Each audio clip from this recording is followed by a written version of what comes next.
여러분은 스스로 자식들이 보고 싶어하는 부모라고 생각하시나요? 아니면 시간이 지날수록 자식들이 점점 더 만나고 싶어하지 않는 부모가 되어간다고 생각하시나요? 자녀를 키우는 것은 부모로서 가장 중요한 역할 중 하나인데요. 우리의 자녀가 성장하고 독립하는 시간이 빨리 오는 것처럼 부모는 어느덧 노년기를 생각보다 금방 맞이하게 됩니다. 나이가 들면서 때로는 부모와 자식 사이에 자녀가 어렸을 때는 없었던 갈등이나 오해가 생기기도 하는데요. 그럴 때마다 부모는 자신이 혹시 자식에게 짐이 되는 것은 아닌지, 자식이 자신을 싫어하는 것은 아닌지 걱정하기도 합니다. 늙어서 좋은 부모는 되지 못하더라도 최소한 자식들에게 짐이 되지는 말아야 한다는 것에는 많은 분들이 동의하실 텐데요.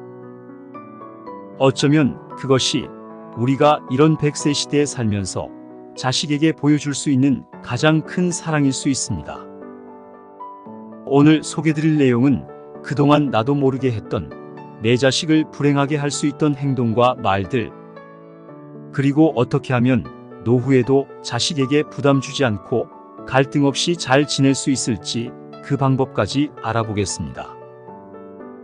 이것만 조심해도 앞으로 인생에서 자식에게 상처받지 않고 부모 자식 사이에 더욱 건강하고 행복한 관계를 유지하실 수 있을 겁니다.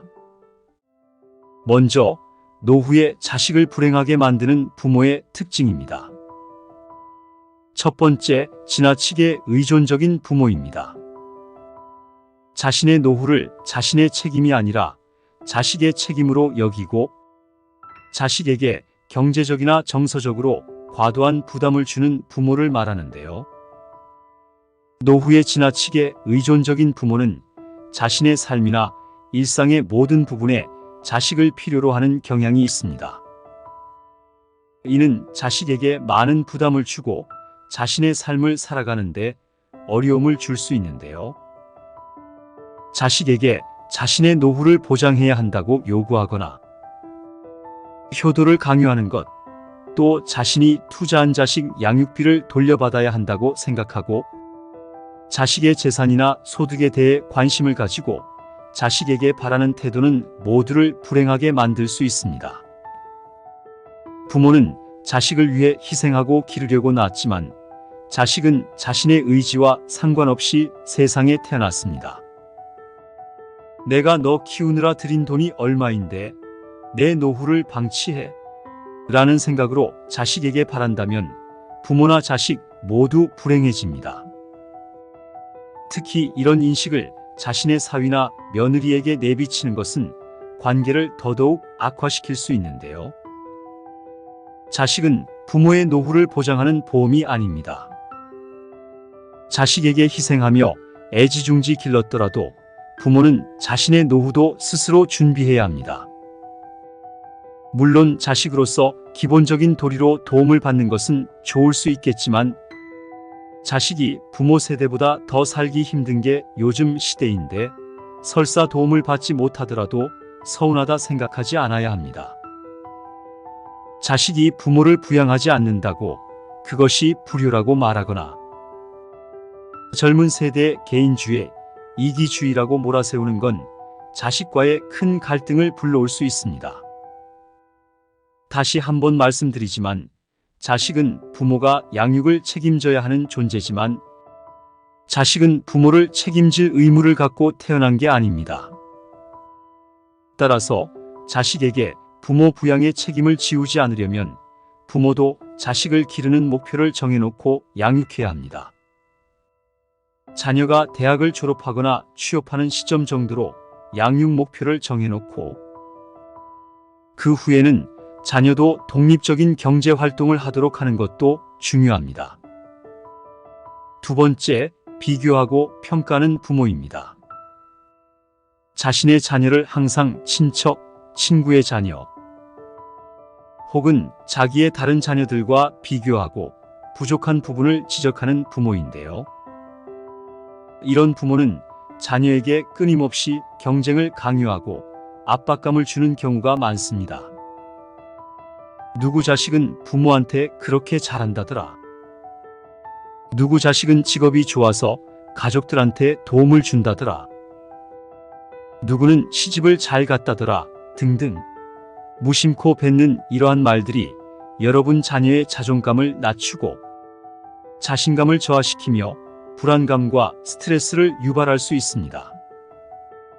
당연히 자녀와 부모 사이의 관계를 악화시킬 수밖에 없겠죠. 결국 현재 여러분의 자녀 모습이 여러분이 그렇게 낳고 여러분이 그렇게 키운 내 자녀의 모습이라는 것을 인정해야 합니다. 내 자식을 다른 사람과 비교하는 대신 자녀의 개별적인 능력과 장점을 인정하고 칭찬하는 것이 중요한데요. 이를 통해서 자녀의 자신감을 높이고 건강한 자아 존중감을 유지하는 데 도움을 줄 수 있을 것입니다. 세 번째, 끊임없이 불평하고 불만을 토로하는 부모입니다. 이러한 부모는 자신의 불만과 불평을 자식에게 지속적으로 전달하는 경향이 있습니다. 이는 자식에게 스트레스를 주고 부모와의 관계를 압박감으로 채울 수 있습니다. 또한 이런 행동은 자식이 부모의 감정 상태에 책임을 느끼게 하고 그로 인해 자신의 감정과 삶에 대한 부담감을 증가시킬 수 있습니다. 예를 들어 부모가 자신의 건강 문제, 경제적 어려움 또는 일상적인 불편함에 대해 끊임없이 불평하고 불만을 토로한다면 이는 자식에게 큰 부담을 주게 됩니다. 자식은 부모의 불행을 자신의 책임으로 느끼게 되고 이로 인해 스트레스와 피로감, 부담감을 느낄 수 있습니다. 이로 인해 자녀는 자신을 불행하게 느끼게 되고 맨날 불평하는 부모와는 관계가 좋아지기 어려울 것입니다. 네 번째, 감정적으로 차갑고 무관심한 부모입니다. 자녀가 어릴 때는 물론이고 나이가 들어서라도 자녀에게 감정적인 따뜻함을 주지 않고 무관심한 부모는 자식이 사랑받고 인정받고 이해받는다는 기본적인 감정적 필요를 충족시키지 못하게 할 수 있습니다. 자녀에게 애정 표현을 잘하지 않고 감정적으로 거리가 멀게 느껴지게 한다거나 자녀의 이야기를 잘 들어주지 않고 자신의 이야기만 하려는 부모, 자녀의 감정에 공감하지 않고 무관심하게 대하는 경우가 많은 경우에는 자식은 부모에게 자신의 감정을 표현하는 방법을 잃게 되고 이것이 반복이 되면 부모에게 자신의 문제를 공유하는 것 자체를 피하게 될 수 있습니다. 이렇게 내 자식을 불행하게 만들고 자식과 멀어지게 할 수 있는 이유를 알아봤는데요. 그럼 나이가 들어서도 자식들에게 짐이 되지 않고 자식들이 보고 싶어 할 수 있는 부모가 되려면 어떻게 해야 할까요? 지금부터 알아보겠습니다. 첫 번째, 건강관리입니다. 건강관리는 노년기에 자신의 삶을 책임지고 자식에게 부담을 주지 않는 가장 중요한 요소인데요. 평소에 건강을 꾸준히 관리하면 질병 발생 가능성을 줄이고 의료비 부담을 최소화할 수 있습니다. 또한 건강한 상태에서 노후를 보내면 자식들에게 의존하지 않고 자립적인 삶을 살 수 있습니다. 따라서 우리는 정기적인 건강검진과 예방접종, 규칙적인 운동, 균형 잡힌 식사, 충분한 휴식, 스트레스 관리 등을 통해 자신의 신체적, 정신적 건강을 유지하고 개선하며 노년기에 생기는 다양한 질병을 예방하고 건강한 생활을 유지해야 합니다. 또한 명상, 요가 등 정신적 훈련을 통해 스트레스를 관리하고 마음의 평화를 유지하는 것이 좋습니다.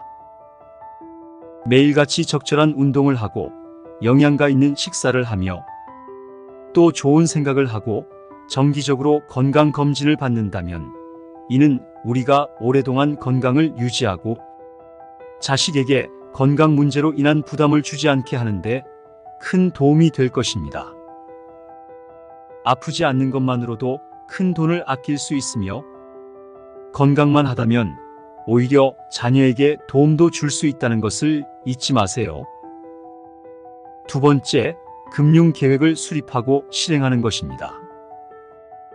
금융 계획은 노년기의 안정적인 생활을 위한 중요한 준비 과정 중 하나로 노후를 대비하여 자금을 모으고 이를 효과적으로 관리하는 것을 의미합니다. 저축, 투자, 보험, 연금 등 다양한 금융 도구를 활용할 수 있으며 이러한 금융 계획은 노년기의 생활비를 마련하고 의료비를 대비하며 자식에게 경제적 부담을 주지 않는 데 도움이 됩니다. 예를 들어 부모가 노후를 대비하여 저축과 투자를 통해 자금을 모으고 의료사보험에 가입한다면 이는 우리가 노년기에 경제적으로 독립하여 생활할 수 있도록 도와줄 것입니다. 또한 노년에 언제 일어날지 모르는 건강 문제나 기타 급박한 상황에 대비할 수 있게 해줄 수 있습니다. 따라서 우리는 하루라도 빨리 금융 계획을 세우고 꾸준히 실천해야 합니다. 금융 관련 정보에 항상 관심을 가지고 지속적으로 학습해야 하며 예상치 못한 상황에 대비하여 위험관리 계획 또한 세워둬야 합니다. 또한 유산 계획을 세우고 준비하는 것도 굉장히 중요한 요소입니다. 미리미리 재산과 유산에 관한 사항을 정리해놓고 유언서를 작성하고 상속세를 준비하면 이를 통해 노후의 재산을 효율적으로 관리하고 자녀들 간의 재산 분쟁이나 법적 문제를 방지할 수 있습니다. 세 번째, 독립적인 생활 및 자립 능력을 향상시키는 것입니다. 이는 자신의 일상생활을 스스로 독립적으로 관리하고 필요한 서비스나 도움을 찾아낼 수 있는 능력을 개발하는 것으로 노년기에 자신의 삶을 스스로 책임지고 자식에게 부담을 주지 않는 중요한 방법 중 하나입니다. 우리는 새로운 기술이나 지식을 배우고 취미나 봉사활동을 통해 사회적으로 활발하게 참여함으로써 노후의 삶의 다양함과 풍부함을 더하고 자신감과 만족감을 높일 수 있습니다. 이는 쇼핑, 요리, 청소, 운전 등 일상생활의 기본적인 사항뿐만 아니라 의료, 서비스 이용, 금융관리 등에도 적용됩니다. 이러한 자립 능력은 노년기에 자신의 삶을 자립적으로 이끌 수 있게 도와주며 자식에게 부담을 주지 않게 합니다. 이처럼 우리는 가능한 한 자신의 일은 스스로 처리하려는 독립적인 생활 태도를 계속 유지하는 것이 중요합니다. 네 번째, 사회적 네트워크 유지입니다. 커뮤니티 활동이나 자원봉사 등 사회활동 참여를 통해 사회와 연결하며 활기찬 삶을 유지하는 것이 도움이 됩니다. 특히 친구나 이웃들과 자주 만나고 서로의 이야기를 듣고 도움을 주고받으며 생활하면 노후에도 사회적으로 연결도 되고 바쁜 자식들과의 교류 없이도 외로움이나 고독감을 줄이고 삶의 즐거움을 느낄 수 있을 것입니다.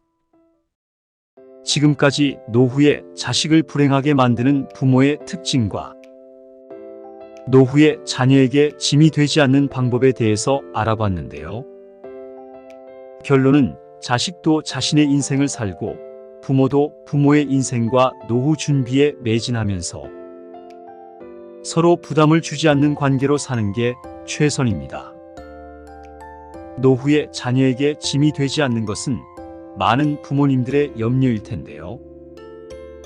여러분 스스로 건강 관리를 열심히 하고 경제적 대비를 하여 자녀에게 부담을 최소화하고 서로를 존중하고 배려하는 관계를 유지한다면 여러분은 자녀가 떨어져 있으면 보고 싶어지는 부모가 되실 겁니다. 그럼 오늘 나눴던 내용을 바탕으로 부모 자식 사이에 더욱 건강하고 행복한 관계를 만들어 나가시길 바랍니다. 여러분이 생각하는 자식과의 관계를 멀어지게 하는 이유와 또 어떻게 하면 노후에도 자식과 갈등 없이 잘 지낼 수 있는지 댓글로 경험과 이야기를 공유해 주시면 감사하겠습니다. 다음 영상에서는 더 도움되는 주제로 이야기해 보도록 하겠습니다. 그럼 오늘도 건강하고 행복한 하루 보내시길 바랍니다. 구독과 좋아요는 큰 힘이 됩니다. 감사합니다.